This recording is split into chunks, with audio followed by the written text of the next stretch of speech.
تکبر کرنے والوں کے بارے میں آتا ہے، بچپن سے ایک حدیث آپ نے بھی سنی ہے، میں نے بھی سنی ہے، حدیث پاک کا مضمون ہے کہ جس کے دل میں رائی کے دانے کے برابر تکبر ہوگا وہ جنت میں نہیں جائے گا۔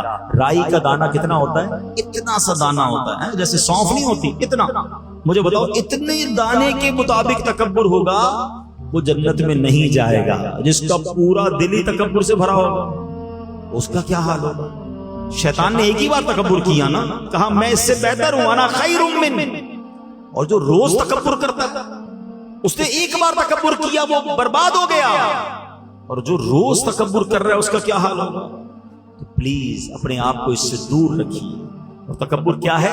کسی کو اپنے سے کمتر سمجھنا۔ اچھا بعض اوقات جب بھی تکبر کی بات ہوتی ہے نا تو ذہن میں بات یہ آتی ہے تکبر تو پیسے والے کرتے ہیں، ہم تو غریب لوگ ہیں۔ نہیں، یہ بھی شیطان کا بار ہے، ہمیں علم نہیں سیکھنے دیتا۔ تکبر یقیناً مالدار لوگ بھی کرتے ہیں، مگر علماء نے تکبر کے 8 اسباب لکھے ہیں۔ ہاں، اس میں سب سے پہلا سبب پتہ ہے کیا ہے؟ وہ ہے علم۔ ہاں، علم بھی تکبر لاتا ہے۔ کیوں؟ جب بندہ عالم بن جائے یا بہت ساری نالج آ جائے وہ دوسروں کو حقیر سمجھنے لگتا ہے، میرے پاس تو اتنا کچھ ہے، اس کو تو آتا ہی کچھ نہیں ہے۔ تو یہی تو تکبر ہے نا کہ اس کو کچھ نہیں آتا، مجھے سب آتا ہے۔ روایتوں میں آتا ہے من قال انا عالم فهو جاہل، جو اپنے آپ کو کہے کہ میں عالم ہوں، فرمایا وہ جاہل ہے۔ علم سیکھنا ہے مگر تکبر نہیں آنا چاہیے۔ دوسرا ریزن علماء نے لکھا عبادت، عبادت بھی تکبر لاتی ہے۔ ہاں، اب کوئی 5 وقت کا نمازی ہے، تہجد گزار ہے، بہت اچھی بات ہے، لیکن اگر وہ دوسروں کو سمجھ رہا ہے کہ دیکھو یار یہ تو کچھ پڑھتے ہی نہیں، میں 5 ٹائم کی نماز پڑھتا ہوں، یہ تو صرف جمعے کی نماز پڑھتا ہے، اس کو تو آتا جاتا کچھ نہیں، تو کہیں ایسا نہ ہو کہ آپ کی ساری عبادت برباد کر دی جائے۔ یہ بات یاد رکھیے۔ وہ ایک واقعہ ہے نا کہ ایک بزرگ اپنے بیٹے کے ساتھ کہیں سفر پر جا رہے تھے، رات ہوئی، تہجد کا وقت ہوا، باپ بیٹے نے اٹھ کر تہجد پڑھی، سارے قافلے والے سو رہے تھے، صرف باپ بیٹے اٹھے تہجد پڑھنے کے لیے۔ تو بیٹا والد صاحب سے کہتا ہے ابا جان یہ کیسے لوگ ہیں، سارے سو رہے ہیں، کوئی نہیں اٹھا تہجد پڑھنے کے لیے۔ تو بیٹا والد صاحب کہتے ہیں بیٹا تو بھی سویا رہتا تو ہی ٹھیک تھا۔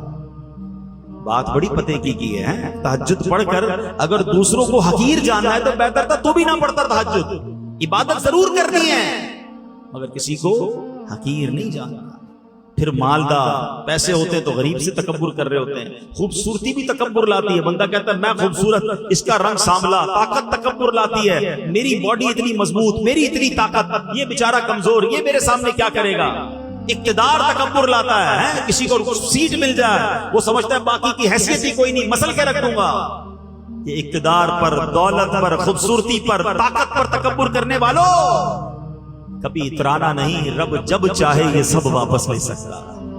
ہم نے بڑے بڑے خوبصورتی والوں کو ایسی ایسی بیماریوں میں پڑتے دیکھا کہ چہرہ دیکھنے کے قابل نہیں رہا۔ بڑے بڑے طاقتور پہلوانوں کو بستر پر پڑتے دیکھا کہ اپنے پیروں پہ کھڑے نہیں ہو سکتے۔ بڑے بڑے مالداروں کو راتوں رات کنگال ہوتے دیکھا ہے۔ بزرگوں سے پوچھو یہ جن کی زندگی گزری انہوں نے دیکھے ہوں گے ایسے کہ زکات دینے والا دنوں کے اندر زکات لینے والا بن جاتا ہے۔ کبھی بھی اترانا نہیں ہے۔ ہاں وَتُعِزُّ مَن تَشَاءُ وَتُذِلُّ مَن تَشَاءُ بِيَدِكَ الْخَيْرُ۔ جب بھی اللہ نے کوئی نعمت دینا اللہ سر جھکا رہے، عاجزی کہ اللہ تیری مہربانی، مجھ جیسے گناہگار کو تو نے مال دے دیا، مجھ جیسے خطاکار کو اتنی اچھی شکل دی، مجھ جیسے خطاکار کو اتنا بڑا نام شہرت دے دی۔ تکبر نہیں کہ دانا خاک میں مل کر گلے گلزار ہوتا، اترانے والا، گھمنڈ کرنے والا بربادی ہوتا ہے۔ اللہ کرے یہ بات سمجھ آ جائے کہ تکبر اس کائنات میں ہونے والے سب سے اولین گناہوں میں سے گناہ ہے، اور اس کا نتیجہ بربادی ہے۔ روایتوں میں آتا ہے تکبر کرنے والے کو قیامت کی دن چوٹیوں کی شکل میں لایا جائے گا اور لوگ ان کے اوپر سے چلتے ہوئے گزر رہے ہوں گے۔ یہ جو بڑے بڑے تکبر کرتے ہیں نا، غریب آدمی کو قریب نہیں آنے دیتے، کبھی بھی نہ کیجیے گا ایسے۔ بلکہ مشورہ دوں گا کہ جس کو کوئی منہ نہ لگائے، جس کو کوئی قریب نہ بٹھائے، آپ اس کو اپنے قریب بٹھایا کریں، پیار دیا کریں، انشاءاللہ اس کی دعا لگ گئی تو تمہارا بیڑا پار ہو جائے۔ ہاں، بعض اوقات مسجد کے خادم سے کوئی ہاتھ نہیں ملاتا، ہمارے دفتر میں کوئی چوکیدار ہو جو بیچارہ سب کا دروازہ کھول رہا ہے، اس کو کوئی سلام ہی نہیں کرتا، رک جائیں، پہلے اس کو سلام کریں۔ مسجد کے خادم کو کبھی سینے لگا لیں۔ سچی بتاؤں کبھی کبھی تو ایسے لوگ رو پڑتے ہیں کیونکہ ان کو کتنا عرصہ ہوا کسی نے طبیعت بھی نہیں پوچھی ہوتی ہے، سینے بھی کوئی نہیں لگاتا ہے انہیں۔ کبھی کبھی آپ نے دیکھا ہوگا نمازیوں میں کوئی ایسا بندہ ہوتا ہے جس کے بیچارے کے ہاتھ پیر ٹھیک نہیں ہوتے، معذور نہیں ہوتے، جس طرح کبھی کبھی رال بھی ٹپک رہی ہوتی ہے، ہاتھ پیر بھی ٹیڑھے ہوتے ہیں، وہ چل بھی صحیح نہیں پا رہے ہوتے ہیں، مسجد میں ہاتھ بھی کوئی نہیں ملاتا، اگر اس سے ہاتھ ملاؤں گا تو میرا ہاتھ گندا ہو جائے گا۔ نہیں نہیں نہیں، یہ لاٹری ہے بندہ، میں صحیح بتا رہا ہوں، جا کر اس کو سینے لگا لو، اس سے دعائیں لے لو، کیونکہ شاید کئی مہینوں سے کسی نے اس کو سلام نہیں کیا ہوگا، یہ رو پڑے گا تمہارے سامنے، لیکن کیا پتا اس کے دل سے ایسی دعا نکلے گی کہ تمہارے کتنے بگڑے کام سنور جائے۔